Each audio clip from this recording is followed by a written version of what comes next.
before that, I want to thank Coach Dills and everybody else, respect, that was up here. We're going to change it up. I'm a spoken word artist. I just got back from touring the country. And it's a little different, but we'll see what happens.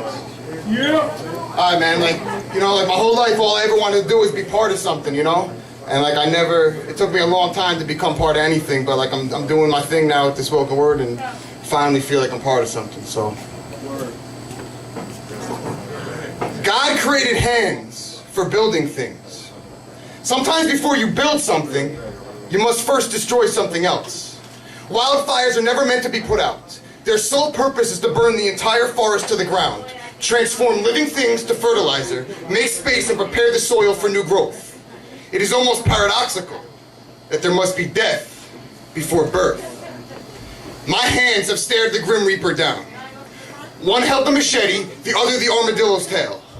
No, I'm not some kind of serial killer. This was 1999, Santa Cruz, Bolivia. It was 3 in the morning and we were on a hunt that to this day, I still don't understand. Coca leaves were on my mouth, teenage adrenaline pumping through my body. I should have asked por qué. I didn't. We ate armadillo that night. Its meat tasted of fresh death in the mouth of the killer. I still have its tail. I will never again eat armadillo.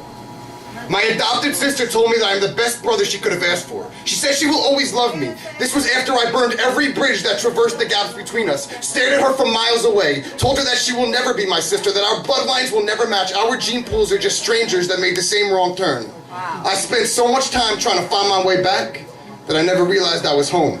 In being lost, I found something comfortable, without expectations. I only bought the plane ticket home because I heard something familiar in her voice. She sounded like family. I have the scarred and wrinkled hands of a senior citizen. I'm only 27 years old. I once got my palms read. The gypsy woman told me that my lifeline was short. That was 10 years ago. What do gypsies know anyway? I have defied the odds my entire life, been broke down and built back up too many times to count my fingernails, chewed raw to the cuticle out of anxiety. I enjoy the taste of my own pain. Sometimes I use my own hands to destroy myself, just to see who my real friends are.